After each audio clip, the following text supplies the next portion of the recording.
Well, you might have heard of the term food desert, urban areas where it's tough to buy affordable, fresh, good quality food. Our next guest wants you to know about the term innovation deserts in South Florida and how it is truly hurting our community. Felecia Hatcher is co-founder of Code Fever Miami and Black Tech Week. Felecia, thanks so much for joining us. Thank you so much for having me on the show, Sandra. So you're teaching me a new term today, yes. Innovation deserts. What does that, what are we talking about? People are very familiar with food deserts, right? Sure. And so when we say innovation deserts, we're really talking about the disconnect from the innovation economy, from a financial standpoint, from a resource standpoint, even from what technology is doing to our communities to make them smarter. Black and brown communities are disconnected from those resources.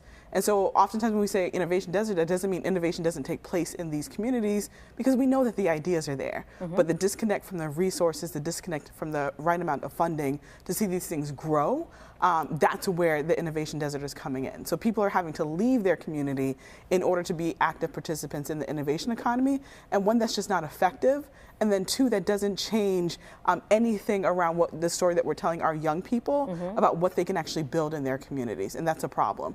And that's not just a problem here in South Florida, but that's a problem across the United States, because we have about 54 million people across the United States that are economically distressed. Right. Thus, they are disconnected from the big innovation boom and tech boom. You look at Silicon Valley, you look at Boston, you look at New York, you look at all these big cities that from a financial standpoint of these big technology companies having a presence there, having the resources there, having their satellite offices there, have transformed from an economic development standpoint these communities. And so on a big level or on a local level, there's a disconnect that we have to fix.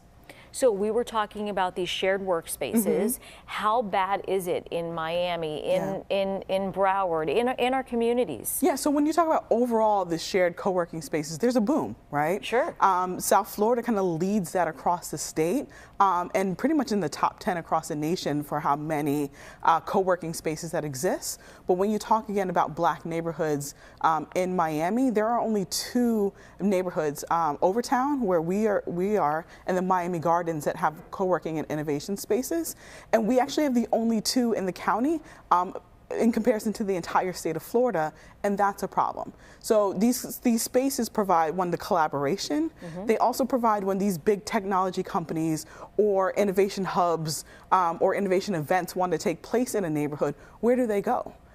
They don't have a place, an innovative place to be able to say, hey, we can now have a presence here because we have all the resources we need to make that happen. But furthermore, our small businesses, our entrepreneurs, or even just our young people seeing what it is on a daily basis to have a ton of black and brown entrepreneurs working and collaborating on an everyday basis, like that paints a picture that is so important to our students being able to understand like what's possible, but most importantly, our entrepreneurs having the resources, the low-cost workspaces, the collaborative spaces, the event spaces, so that they can work together. So tell us about your space. So we started a space called Tribe, right? And so Code Fever, Black Tech Week is our conference that we put on. The space was just a natural next step of bringing everything that we do with the conference into a year-round basis, but then all the resources that come together. Of it right now. Yeah, and it's a beautiful space. We have some amazing open space, offices, a really cool kitchen. We have a rock garden in the back. But our members get 24-hour access to the space. We have offices there. There's open desk space, conference rooms, everything that they need. And I think the coolest part is on Fridays it's completely free. So we are the only co-working space in South Florida that does something called Free Co-work Fridays. So whether you're a paid member or not, you can come and use the space, you can have your meetings there, you can come and grab coffee, like you can do whatever you need to do in order to have a professional presence when you are either just starting up or you're growing your company, or you want to be able to have a presence in Overtown. I was going to say, how affordable is it? It's very affordable. So our lowest membership is $50 a month, and that's our youth membership. And that gives young adults and teenagers access to the space. Our offices start at $500 a month and go up. But our open desk membership, which is what most people are using, is about $250 a month. For full-time, $190 a month for part-time. They get access to the space, they can plop down, free Wi-Fi, everything that they need in order to run their, and not just for business owners, right? So there are organizations that have their satellite office there, or they have a freelancer that it doesn't make sense for them to work at home, now have a professional space to work in the historic area of Overtown. I want to talk about coding Co-working, but first I want to talk about you're bringing some great services there for seniors, which is so important. Tell me about that. So we have a senior citizen digital literacy program that kicked off early this year in partnership with Comcast that allows for us to train senior citizens in basic digital literacy skills.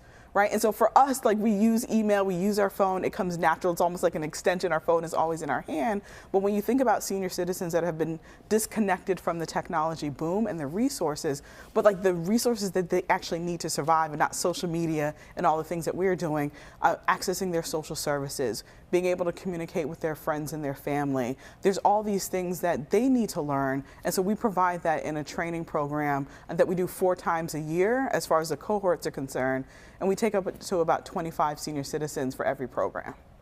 And real quick, I know you're also teaching coding, which there's so much opportunity right now in the job market for that. There is. Real quick, tell me about that. Yeah, so Code Fever, we do full stack development training for young people ages 10 to 21, as well as their parents. We've been doing it for 4 years, and now it exists inside a space called Tribe as well. Sounds great. Felecia, thanks so much for coming by. We really appreciate it.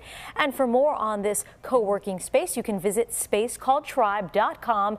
As always, you can find all of this on our Facebook page at Your South FL.